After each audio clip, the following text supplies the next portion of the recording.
تتويج المغرب ضد الأرجنتين بكأس العالم لأقل من 20 سنة. المنتخب المغربي الوحيد الذي يمتلك كأس العالم بين المنتخبات العربية منها الجزائر لا تمتلك شيء، وهذا ما يزعجني صراحة. عملوها أولاد الملوك ورفعوا راسنا عاليا. المغرب أول منتخب عربي يفوز ببطولة كأس العالم. تعظيم سلام، تعظيم سلام، ومفيش كلام نقوله بعد تتويج المنتخب المغربي أبطالا لكأس العالم.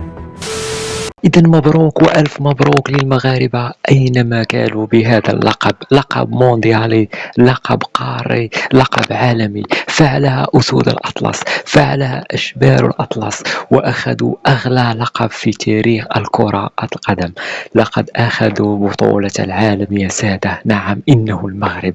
هذه في خاطر هذوك اللي ما كانوش كيحملونا. في هذا الفيديو أخوتي غادي نشوفوا ردود فعل العالم، الصحافة ماذا قالت عن هذا الإنجاز. نخليكم على الفيديو وفرجة ممتعة. تتويج المغرب ضد الأرجنتين بكأس العالم لأقل من 20 سنة. المنتخب المغربي الوحيد الذي يمتلك كأس العالم بين المنتخبات العربية منها الجزائر لا تمتلك شيء، وهذا ما يزعجني صراحة. تتويج المنتخب المغربي أقل من 20 سنة بكأس العالم لعملاق إفريقيا، لقبين في ظرف 100 يوم. ألف مبروك المنتخب المغربي، أقل من 20 سنة هذا الإنجاز التاريخي. المنتخب المغربي مفاجأة كبرى لحد الآن بالفوز على المنتخب الأرجنتيني. الجميع أشاد بطريقة لعب المنتخب المغربي ليوضع تقريبا بلوك ميديوم ودافع به، ودفع المنتخب الأرجنتيني أنه يلعب كرة طويلة. المنتخب المغربي هو بطل العرب بكل جدارة واستحقاق. كان الوحيد القادر على جلب هذه الألقاب بفضل حنكته، بفضل صرامته، بفضل خبرته.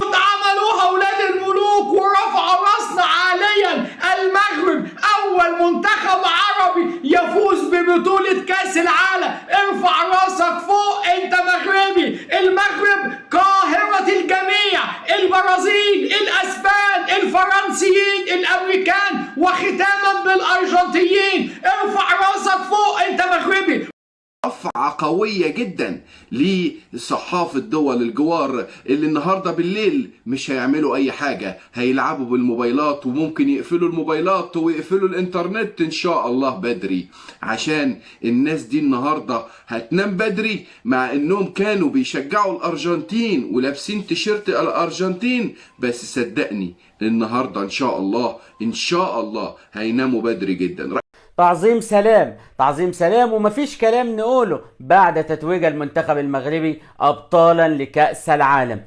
المغرب بطلا لكأس العالم. أيوة اسمعها تاني، منتخب المغرب بطلا لكأس العالم للشباب لأقل من 20 سنة تشيل 2025 بجدارة، باستحقاق. إذا مبروك مرة أخرى لأسود الأطلس بهذا اللقب. كنتمنى أي واحد شاف هذا الفيديو ما يبخاش علينا لايك وشاركنا برأي ديالك في الكومنتيرات، ولا كنتي أول مرة كتشوف هذه القناة فشرفنا بالاشتراك باش دائما يوصلك جديد.